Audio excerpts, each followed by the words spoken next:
Asian cricket council के सरबराह को सामने आना चाहिए ना कि वो क्या कर रहे हैं, एक तंजीम के सरबराह की हैसियत से वो क्या कर रहे हैं, क्या उनके बस में कुछ है या नहीं है, क्या उनके बस में कुछ है या नहीं है। ठीक है, अगर उनके बस में कुछ है तो वो बताएं, और अगर उनके बस में कुछ नहीं है तो फिर उनको एक हिकमत अमली तरतीब देनी चाहिए थी ना। क्या इनको नहीं पता था कि भारतीय टीम अगर पाकिस्तान के साथ खेलते हुए मैदान में उतरती है तो उनका क्या कुछ वो कर सकते हैं, क्योंकि हालात तो इतने अच्छे नहीं है ना आपके सामने।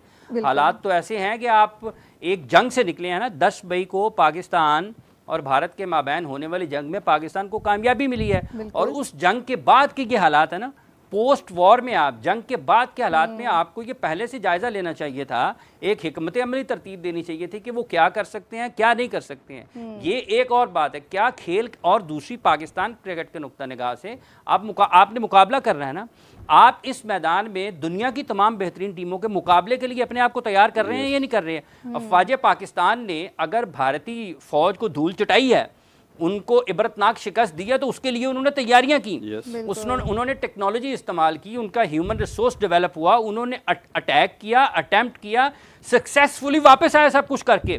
तो उसके लिए उनकी कुर्बानियां, उनकी मेहनत है, उनकी हिकमत अमली है, उनकी हिकमत अमली है, फिर उन्होंने उसको अमली जामा पहनाया। तो क्या जब और कल उसने कहा है, कल उसने कहा नहीं है सूर्य कुमार यादव ने, कल उसने ये बात की है। ठीक है, तो आपको भी समझ आनी चाहिए कि अगर आपने बैनुल अक़वामी सतह पर क्रिकेट के मैदान में दुनिया का मुकाबला करना है तो क्या आपने अपने आप को उसके लिए तैयार करना है या नहीं करना। ये सफारती सतह पर भी ताल्लुकात होते हैं, आपने उनका भी इस्तेमाल करना है। ये आपके दुनिया के मुख्तलिफ ममालिक से मुख्तलिफ किस्म के सफारती ताल्लुकात होते हैं, आपने उनको सामने रखते हुए अपने खिलाड़ियों को आगाही देनी है, शऊर देना है कि भाई सारा कुछ साहब प्रीएम्प्ट करना है, प्रिकॉशनरी करना है। ये नहीं कि ये हो सकता है, ये नहीं है कि जब होगा तो आपने तो आप तो रिएक्शन टाइम कहाँ पर होता है, आपके पास तो एक सेकंड का वक्त नहीं होता जब आप बॉल खेल रहे होते हैं। ये तो सारी आपकी माइंड गेम है ना कि आप अपने माइंड को किस तरह से ट्रेन करते हैं, आप अंडर प्रेशर आ जाते हैं या फिर आप बेहतर तरीके से उसको परफॉर्म करने की जाने जाते हैं। इसका इफेक्ट आपका क्या ख्याल है कि इसका इफेक्ट टीम की परफॉर्मेंस पे नहीं जाता होगा? एग्जैक्टली, जब आप किसी जगह पे किसी इवेंट में जा रहे हैं और मैनेजमेंट आपका साथ नहीं दे रही और आप देख रहे हैं कि चेयरमैन भी हम हैं, उस टीम उसकी मैनेजमेंट को हेड भी हम कर रहे हैं, और वहीं पे हमारे खिलाफ मैच रेफरी है या चीज़ें हमारे खिलाफ जा रही हैं, तो कहीं ना कहीं इसका इफेक्ट नफसियाती तौर पे भी आप पे आता है। बिल्कुल ऐसा ही है, वो कहा जाता है ना कि माइंड गेम खेल के आप एक गेम प्रॉपर तरीके से जीत सकते हैं, आपकी हर चीज़ के ऊपर उस चीज़ का इफेक्ट होता है। बिल्कुल होता है, बिल्कुल।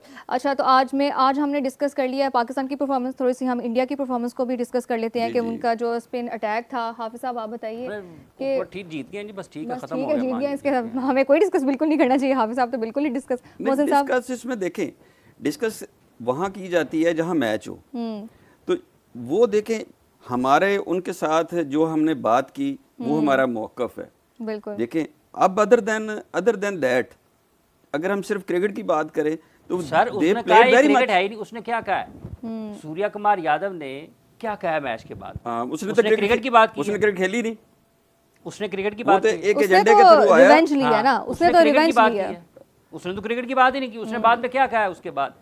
क्या हमने जवाब दिया है? ठीक है, किसको पहलगाम का, किसका जवाब दिया है? पहलगाम का जवाब दिया है। क्रिकेट खेली फिर क्रिकेट इसका मतलब ये है पहलगाम में क्रिकेट तो नहीं हुई थी। ठीक है, खेले अच्छा खेले, जीत गए, बात खत्म। क्या करना पाकिस्तान को बेहतर पाकिस्तान करना है। पाकिस्तान को अपने स्पिनर्स को, अपने फास्ट बॉलर्स को, अपने बैटर्स को, अपनी क्रिकेट की गवर्नेंस को बेहतर करना है, अपने निज़ाम को ठीक करना है, अपने खिलाड़ियों की ज़हनी सलाहियत को बेहतर करना है, उनकी फिजिकल फिटनेस को ठीक करना है, उनकी खेल की सलाहियत को बेहतर करना है। लेकिन आप सब जितने आपने पॉइंट्स दिए हैं ना, ये सारे के सारे पॉइंट्स करने चाहिए, लेकिन ना इस पर कोई गौर कर रहा है, ना कोई करेगा भी, ना करता हुआ नजर आ रहा है। बिल्कुल। ये जितनी भी चीज़ें हैं, ये डॉक्टर आपको पता क्या कहता है जी? डॉक्टर को आप पास जाते हैं ना तो वो कहता है कि आपका जो बाइल जूस है ना वो मैदे में पूरी तरह नहीं आ रहा है, जिसकी वजह से वो पूरा एक्ट करके डाइजेशन नहीं कर रहा और फिर आपका जो एसिड है ना वो ज़्यादा बन रहा है।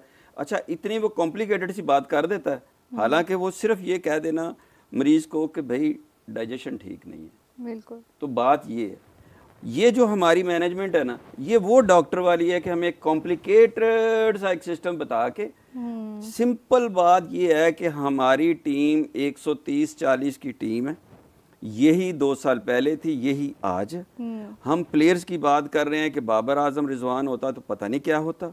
हम ये बात कर रहे हैं कि जी फलां मैनेजमेंट होती तो पता नहीं क्या होता। जैसे हम आज बात की है, हमें हमारी मैनेजमेंट इंप्रूव करने की जरूरत है, जाहिर सी बात है हमें अपनी स्किल्स इंप्रूव करने की जरूरत है, मेन फोकस हमारी स्किल्स की जरूरत है। एक कन्वेंशनल क्रिकेट पे वापस जाके एक सादा सिस्टम लेके आना पड़ेगा कि भाई हमने ना 160 130 40 से ना 190 200 पे जाना है। वो कैसे जाया जा सकता है? और पहली जो हमारी टीम थी वो अच्छी थी तो उसकी वजह क्या थी? आज हमारी अच्छी नहीं है तो उसकी वजह क्या है? क्या ये जो हमने सिस्टम और इसमें जो घुसेड़ दिए हैं नए नए लफ्ज स्टैट और एक प्रॉपर रिसर्च की जरूरत है, ज्यादा कॉम्प्लिकेशंस में जाने की जरूरत नहीं है, कर दिया प्लेयर को, सिंपल सी बात है, चोक कर दिया आपने प्लेयर को कि बल्ले की वो एक निकालता बल्ले की स्पीड इतनी होनी चाहिए। इस पे भी समझने की जरूरत है कि इंडियन क्रिकेट टीम किस हिकमत अमली के साथ मैदान में उतर रही है और वो अपने करोड़ों लोगों को अपनी गुफ्तगू के जरिए क्या पैगाम दे रहे हैं। वो पाकिस्तान दुश्मनी का पैगाम दे रहे हैं। वो पाकिस्तान के ऊपर, पाकिस्तान की फौज पर, पाकिस्तान के इदारों पर इल्जाम लगा रहे हैं।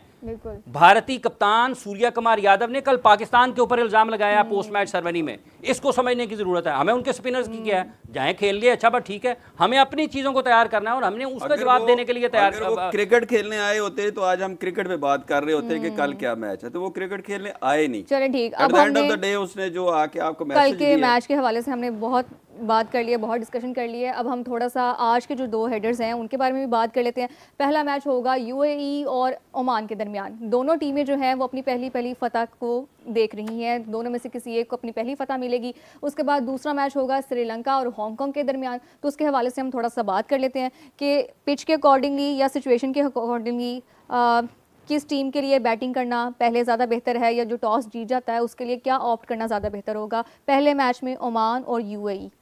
दोनों टीमों में कोई फर्क नहीं पड़ता कि वो पहले कौन खेलता है कौन बाद में खेलता है, क्योंकि दोनों टीमें जो है ना वो यूएई उधर से पहले खेले या बाद में खेले वो जीत जाएगी। उधर वो श्रीलंका है वो पहले खेले या बाद में खेले तो वो जीत जाएगी। अगर हम उनकी स्ट्रेंथ्स के हवाले से थोड़ी सी बात कर ले, अगर हम उनकी स्ट्रेंथ्स देखें, अगर ओमान या देखें हमने पिछले मैच में देखा पाकिस्तान के साथ उन्होंने काफी अच्छा परफॉर्म किया, ये नहीं कहा जा सकता कि उन्होंने अच्छा परफॉर्म नहीं किया। उन्होंने इतना अच्छा परफॉर्म नहीं किया, हमने बहुत बुरा खेला। क्योंकि देखिए वो एक नई टीम है और ओमान के भी बहुत सारे ऐसे प्लेयर्स हैं जो वहाँ से जा चुके हैं। उनके अपने बोर्ड के कुछ डिफरेंसेस थे जिसकी वजह से वो जा चुके हैं। और एक देखें वेटरन्स के साथ आप खेल रहे थे, 40 ईयर्स 43 ईयर्स आप वेटरन्स की क्रिकेट। यहाँ पाकिस्तान में वेटरन्स का एक बोर्ड है जिसमें 40 साल से प्लस के वेटरन्स पे साहब ने बनाया हुआ था। आमीन। तो वो आप ये देखें कि वो बैटर्स के खिलाफ तो वो हम बुरा खेले थे, वो अच्छा नहीं खेले थे। तो वो उनकी स्किल लेवल जो है ना देखे, इनकी ऊपर से 3 प्लेयर्स जो है ना यूएई के अच्छा परफॉर्म करते हैं, बॉलर उनके अच्छे हैं। तो वो अपनी मतलब उनकी जो बॉलिंग है उनकी स्ट्रेंथ है, वो स्कोर कंट्रोल कर सकते हैं। श्रीलंका की तो वो उसका हांगकांग का खैर मैच ही कोई नहीं है, तो वो तो श्रीलंका मैं ये समझता हूँ कि हम अफगानिस्तान और पाकिस्तान के लिए बात करते हैं कि सेकंड बेस्ट कौन है। इन माय ओपिनियन इस वक्त एशिया में सेकंड बेस्ट इज श्रीलंका। ठीक हो गया, श्रीलंका बहुत अच्छी क्रिकेट खेल रही है। आप कहिए कि इस पे क्या कहेंगे, ओमान और यूएई के मैच और श्रीलंका और हांगकांग के मैच? श्रीलंका को वाज़े बरतरी होगी, उन्होंने आखिरी मैच में भी अच्छी क्रिकेट खेली थी। बिल्कुल उनको स्पिन बॉलिंग के शोबे में, फास्ट बॉलिंग के शोबे में, बैटिंग के शोबे में अच्छे खिलाड़ियों की बासलाहियत खिलाड़ियों की खिदमत हासिल हैं। और उसके जीत के उसके मुखालिफ ज़्यादा को मजबूत टीम ने, लेकिन बांग्लादेश वाला मैच उन्होंने अच्छे अंदाज से उसमें कामयाबी हासिल की थी। जहाँ तक ओमान और यूएई का मैच है, दोनों एक जैसी टीमें हैं। ज़्यादा जो बेहतर जो मौके से दस्तयाब मौके से फ़ायदा उठाएगा वो जीत सकता है। जहाँ तक ताल्लुक़ इस चीज़ का है कि पाकिस्तान ने यूएई और ओमान के ख़िलाफ़ जो मैचेस खेले हैं, पाकिस्तान को अपनी स्किल्स को इम्प्रूव करने की ज़रूरत है। इन टीमों का ये पहले भी हमने जिक्र किया है और लोगों को ये बताने की कोशिश की है जो आला सतह पर बैठे हुए हैं कि ये यूएई, ओमान, अफ़गानिस्तान और वेस्ट इंडीज़, इवन बांग्लादेश भी, ये पाकिस्तान की तारीख़, क्रिकेट की तारीख़ को पढ़ लें, पाकिस्तान की क्रिकेट की तारीख़ पर निगाह दौड़ा लें। इन टीमों के ख़िलाफ़ कामयाबियों के बाद मैच जीतने के बाद को मुबारकबादें नहीं बनती हैं। ये आप अपनी सोच की सतह को गिरा रहे हैं नीचे, उसको बुलंद करने की ज़रूरत है और उसको उस जगह पर रहने की ज़रूरत है जहां पर उसको होना चाहिए। अगर आप उसका और अपना जब आप उसका एहसास नहीं maintain रखना करेंगे, हाँ चाहिए जी, ना। जब आप उसका एहसास नहीं करेंगे तो आप कभी भी वहां पर वापस नहीं आ सकेंगे। अगर आपको इन टीमों के खिलाफ कामयाबी से ही तसल्ली मिलना शुरू हो गई है तो कभी भी आप T20 वर्ल्ड कप, कभी भी आप WTC का फाइनल, कभी भी आप चैंपियंस ट्रॉफी, कभी भी आप दोबारा 50 ओवर्स का वर्ल्ड कप नहीं जीतेंगे, क्योंकि वहां पर UAE और ओमान से मुकाबले नहीं होने, वहां पर आपके दुनिया की बेहतरीन टीमों से मुकाबले होने, 50 ओवर खेलने पड़ेंगे। हाँ, 50 ओवर्स खेलना पड़ेंगे।